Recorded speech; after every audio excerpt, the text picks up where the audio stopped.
Assalamu alaikum wa rahmatullahi ta'ala wa barakatuhu. Je salue encore vraiment toute la famille des sécurités du Coran. Qu'Allah vous bénisse, qu'Allah vous assiste. Que c'est votre élève encore qui revient encore aujourd'hui.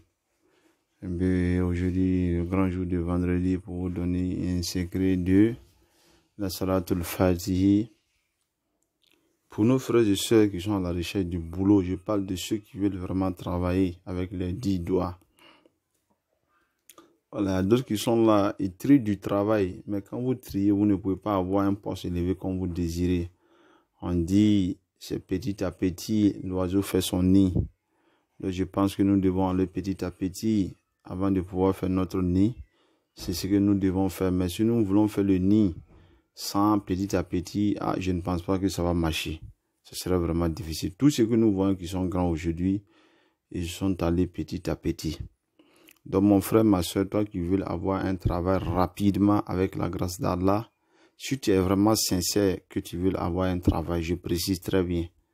Voilà, tu vas écrire la Salatul Fatihi qui est la Bismillahirrahmanirrahim, salli ala sayyidina Muhammad al-Fatihi, lima ublik wal khatim lima sabaka nasir al-haqi bil haqi wal hadi, illa siratika al-mustaqim wa ala alihi haqqa qadri wa miqdarihi al-azim. Tu l'écris comme ça 6 fois.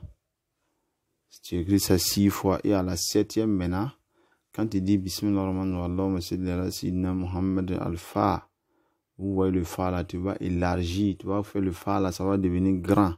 C'est pas petit comme de la main, tu vois, tu fais ça grand. Tu fais ça vraiment très grand et tu mets le motif de travail que tu devais demander à Allah. Tu mets le motif, mais tu mets d'abord toi-même ton nom et le nom de ta maman aussi dedans. Et tu mets le travail que tu veux demander à Allah. Après avoir fait cela, tu fermes le phare là et tu termines la Salatul Fatihi. Tu laves cette eau bénie et maintenant tu vas couper tes 10 doigts là, tes ongles là. Les ongles de tes 10 doigts, tu coupes tout et tu brûles. Tu brûles ce que tu as coupé là et tu prends le poudre là, tu mets ça dans l'eau bénie. Et maintenant, chaque matin, tu laves tes 2 mains avec ça et tu fais le zikr de la Salatul Fatihi qui est Bismillahirrahmanirrahim. Allahumma salli ala sayyidina Muhammad al-Fatihi lima ubli wal khatim lima sabaka nasir al-haqi bil haqi wal hadi ila siratika al-mustaqim wa ala alihi haqqa qadrihi wa miqdarihi al-azim. Tu récites ça 70 fois. Tu fais ça pendant une semaine. Mais je vous prie, avant de pratiquer cette recette, donnez quelque chose à quelqu'un qui n'a rien, à un pauvre. Donnez quelque chose que vous-même, ça vous coûte cher. Enlevez d'abord un sacrifice pour demander à Allah. Allah, je veux pratiquer cette recette. Je demande que vraiment de m'exaucer. Je demande de m'exaucer. Allah aime quelqu'un qui partage. Quand tu partages tout ce que tu dis à Allah, Allah exauce ça pour toi. Donc, je voulais juste rappeler mes frères et sœurs, beaucoup de nous sont dans des difficultés aujourd'hui. On se pose la question, qu'est-ce que nous avons fait à Allah? Non, le sort me vient de nous-mêmes. Vous allez voir que beaucoup de nos frères et sœurs ne font jamais du sacrifice, sauf quand ils ont un problème. Alors ça, c'est vraiment pas bon. L'être humain doit avoir toujours la main tendue. Tiens, quel que soit le moyen que tu as. C'est ça, nous les musulmans, nous disons que tant que tu n'as pas pu donner 5 francs à quelqu'un, tu ne peux jamais lui donner 100 francs. Parce qu'on se dit toujours que que parce que la somme que nous allons remettre à telle personne, c'est petit. Non. Quand on enlève 5 francs dans 1 million, ce n'est plus 1 million.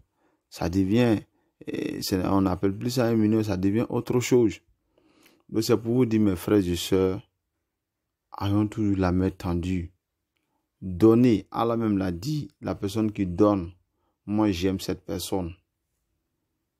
Mais vous allez voir aujourd'hui, nous ne voulons pas ça, nous voulons seulement la facilité dans tout. Quand on nous parle vraiment de sacrifier tel sort, on voit que ça là c'est compliqué, hein, ça c'est comme ça. Alors c'est des choses qui nous sauvent. Le prophète Mohammed sallallahu alayhi wa sallam nous a dit que l'épée de l'islam c'est des doigts. Les doigts comment? Il faut faire des sacrifices, c'est ça qui te protège, c'est ça qui te donne l'ouverture, c'est ça qui va te donner la richesse. Quand tu fais beaucoup de sacrifices, beaucoup de choses ne t'arrivent jamais.